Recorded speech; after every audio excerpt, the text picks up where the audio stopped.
பாச்சூர் கிராமத்தில் எரிந்துவிடும் திருவிழா முதல் பரிசை வழங்கிய தெலுங்கு செட்டியார்கள். மாவட்ட நிர்வாகத்தின் உத்தரவை காற்றில் பறக்கவிட்ட விழா குழுவினர். 5 மணிக்கு மேலே எதுக்கு எருது விடுறீங்க தட்டி கேட்ட வாலிபருக்கு தர்மடி கொடுத்த போலீஸ் மற்றும் விழா குழுவினர்.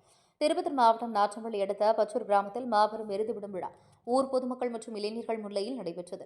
இதில் தருமபுரி, கிருஷ்ணகிரி, திருவண்ணாமலை, வேலூர், திருப்பத்தூர் மற்றும் ஆந்திரா, கர்நாடக மாநில சுற்றுவட்டார பகுதியிலிருந்து 400க்கும் மேற்பட்ட காளைகள் மற்றும் 3000க்கும் மேற்பட்ட மாடுபிடி வீரர்கள் மற்றும் ஊர் பொதுமக்கள் என பலர் கலந்து கொண்டனர்.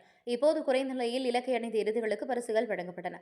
அப்படி வழங்கப்படும் முதல் பரிசு தொகையை 24 மனை தெலுங்கு செட்டியார்கள் வழங்கப்படுவதாக நோட்டீஸில் பெரிய கொட்டை எழுத்தில் போடப்பட்டிருந்தது.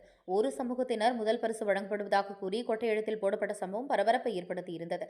மேலும் அதேபோல காலை 7 மணியிலிருந்து மதியம் 2 மணி வரை மட்டுமே மாவட்ட நிர்வாகம் எருதுவிடும் திருவிழா நடத்த வேண்டும் என அனுமதி வழங்கியிருந்த நிலையில், ஆனால் அதை காற்றில் பறக்கவிடும் விதமாக மாலை 5 மணியை தாண்டி எருதுவிடும் விழா நடைபெற்றது.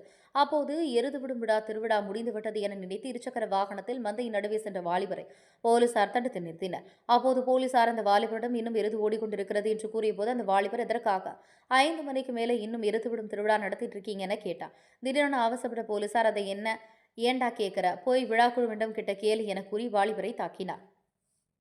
அருகே நின்றிருந்த விழாக்குழுவினர் திடீரென ஆவேசப்பட்டு அந்த வாலிபரை சரமாரியாக தாக்கிய சம்பவம் பரபரப்பை ஏற்படுத்தியது.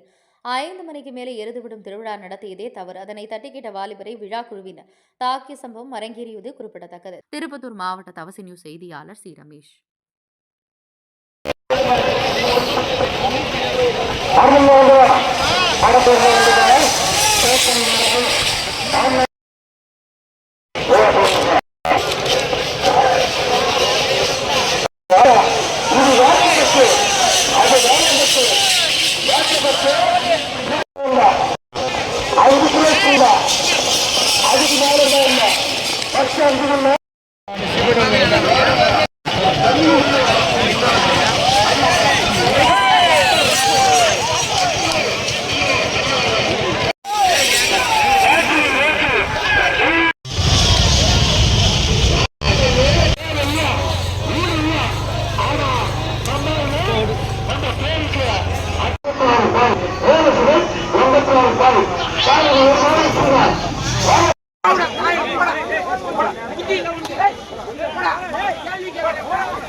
பரிசு 893, 37வது பரிசு 131, 36வது பரிசு